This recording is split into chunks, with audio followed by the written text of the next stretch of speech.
कहाँ घर है बेटा आपका? विक्रमगंज। किसके साथ आई हो?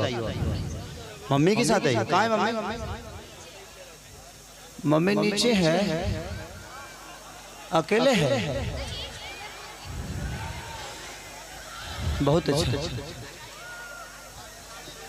आपका ख्वाहिश है आप कर लो, आपका ख्वाहिश है कर लो, बट आपकी उम्र नहीं है कि आप अभी कुछ कर सको। तो आप पहले खाओ पियो, पढ़ाई लिखाई पे ध्यान दो। जिंदगी में भी बहुत टाइम है आपके लिए। सिंगिंग भी करती हो, तुम कुछ भी कर सकती हो। मुझे अब कॉन्फिडेंस हो रहा है। बट बेटा रुक जो, अभी तक टाइम आवता। जबरदस्ती नचबे। बड़ा बड़ा मन बढ़ू लगी भी। अरे कोई बात नहीं। क्या नाम है आपका? तार काजल नाम हो।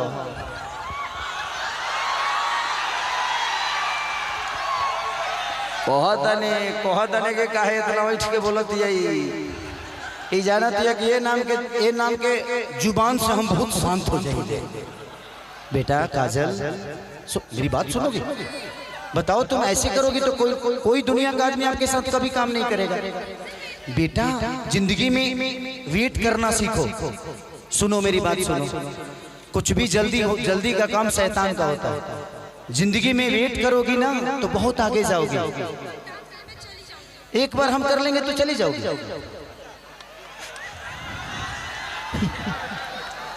तो माने जबरदस्ती करबे हमारा संग, हमार मन नहीं खे। अभी रोक जो तोरा करे के हमरा नहीं खे करे के। अभी एगो करे लगी। ए भाई तो गजब खत्म भी। अरे बेटा हम एगो केगो करे लगी रे। जैसे करी ले वैसे ही करी।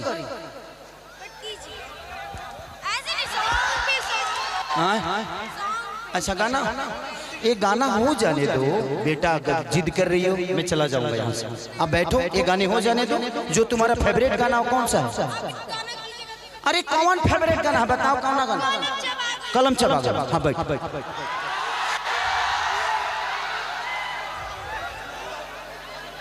कलम चबा रो।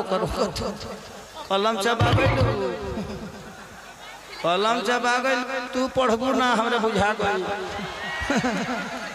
तू ना पढ़बू।